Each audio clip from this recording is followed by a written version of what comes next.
Salut. Dans la vie, on ne craint que l'effort. Fais-toi fort et on te craindra.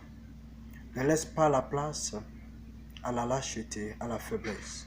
Ne donne pas des excuses parce que les temps sont difficiles. La vie, c'est les combats, les victoires. C'est la joie, c'est les pleurs. La vie, c'est tout sauf rien.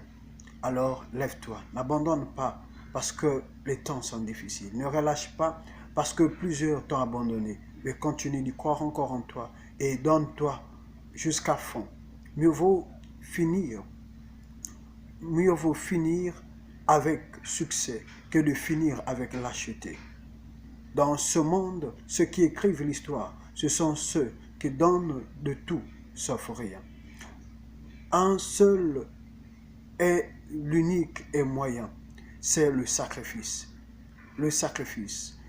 Que ce soit dans le plan spirituel ou dans tous les domaines de la vie, le sacrifice fait partie du quotidien.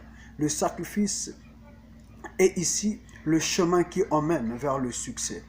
Alors, le Christ a payé un sacrifice pour avoir ce dont le Père avait perdu.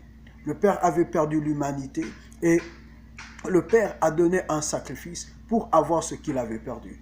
Toi, tu as perdu beaucoup de choses, alors donne un sacrifice pour pouvoir avoir ce dont tu avais perdu.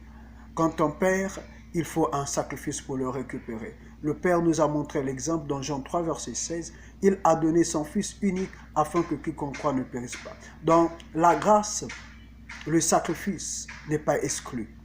Alors, qu'est-ce que tu as? Donne-toi en sacrifice. La Bible dit, le Christ a dit que celui qui veut le suivre, qu'il porte sa croix. La croix, c'est le sacrifice.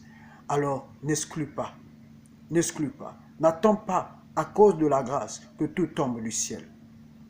C'est là l'erreur de plusieurs d'entre nous, chrétiens, qui pensons tout venir du ciel. Il y a un prix à payer. Bien que le Christ a payé le prix, mais il y a quelque chose qui doit venir également de nous. Dieu fait, tu fais. Si tu ne fais pas, il y a beaucoup de choses, beaucoup de promesses qui vont rester sans être enfantées. Et c'est par toi que ces promesses vont être enfantées. Alors lève-toi, bats-toi, prends courage. Le Seigneur est avec toi, le Seigneur est avec nous.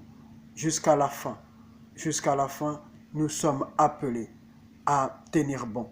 Jusqu'à son retour, nous ne devons pas être de ceux qui se relâchent. Alors, je t'encourage, va jusqu'au bout, relève-toi et continue encore de marcher.